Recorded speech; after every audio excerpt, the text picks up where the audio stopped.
Now, well, as Calliope sang, the force of her song was so strong, it blew the Qliphote back to the edge of the roof, and the demon fell. And then the Qliphote's wings unfolded, and it flapped off into the night, certain to cause death and destruction some other day. But not today. Not today. And now, well, as the Qliphote flew away, Quick turned towards Calliope and said, "Darling, I think there's somebody looking for you." And as Calliope watched, who should she see flying from the horizon? The raven from the conference of the birds. And well, who should be on his back? The soldier with a bright face, the poor kid from South Berkeley. And well, now, Mamish, well, as the raven landed on the rooftop of the world, the soldier leapt from his back to get a race towards Calliope. And Calliope, she began a race towards him. And as they came together, they embraced. As they embraced, they kissed. And now that kiss was so beautiful. It was so romantic. It was just like the movie Titanic.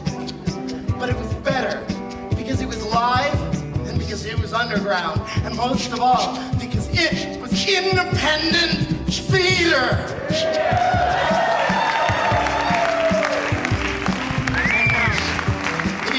Nothing else tonight, believe us when we tell you this.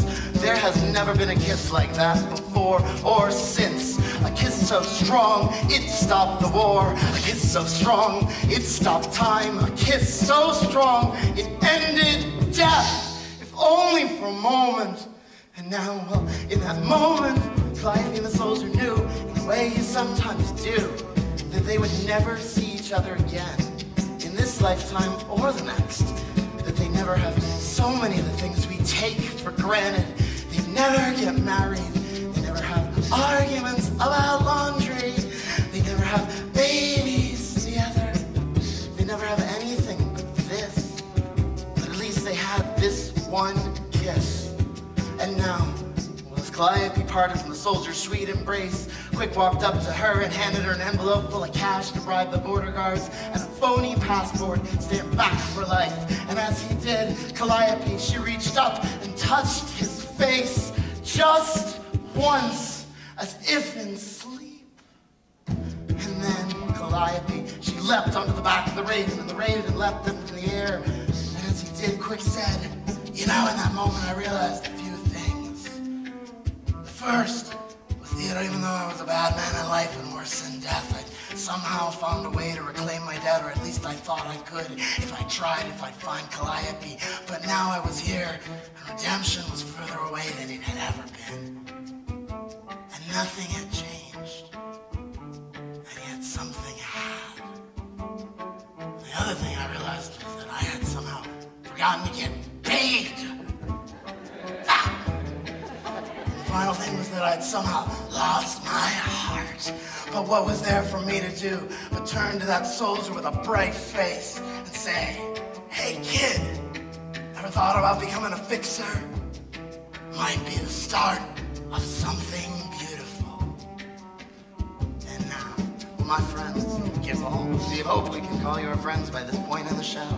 My friends, we need you to come with us just one last time tonight, to let the EYE within your mind's narrative eye, the mind's narrative camera, recede with us, to recede with Calliope and the raven, to recede away from the soldier with the bright face and Quick the fixer, away from the rooftop of the world, the conference, the birds, the bus station called Purgatory. We need you to come with us and to recede away from the subways and buses and cabs, the city built upon water. Because we're about to come back from the city of the dead. We're about to cross back from the other side. We're about to walk through these doors straight back into life. And so before we do, we need to know, please, not just with your voice, and your mamish, not just with your body, mamish, but with your heart, your neshama, your soul, begging you, please, with everything that we know, mamish, everything I believe, as if the breaking of my heart could open the gates of heaven, as if the breaking of the soul could come together, as if the world made you sob and weep, as if the people who could give you back your soul were no longer here, and yet still here, mamish. We need to hear you one last time tonight, not just with your voice, not just with your body, but with your heart, your neshama, your soul. Please, we're asking with the whole of our being. Please, we need to hear you, not just with your voice. Mama, it's not just with your body. Mama, it's not just with your voice. Mama, it's not just with your body, but Mama, it's with your heart, with your soul. Please, we're asking with our whole being, with everything you know. Please, we need to know with your whole heart, your whole being. Please, we need to know. We need to know. Are you ready?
Thank you so much for coming out tonight.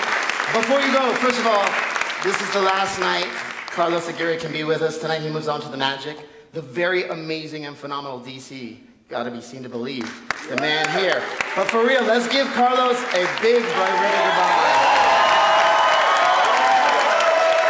Soy original. Oy vey. Soy original.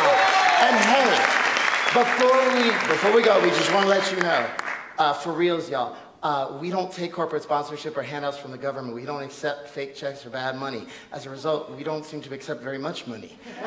We depend upon audience revenue to make this break even. So please, if you believe in independent theater, if you like what you see, public art is dependent on a public like yourself. So please, compete in the culture wars this year. If you like the show, pick up some flyers, let your friends know, send a Twitter, Facebook, Yelp, multimedia thingy, whatever it is these days. Please let your friends know if you did not like the show. Lie! Tell your enemies! Thank you, folks. Have a wonderful night.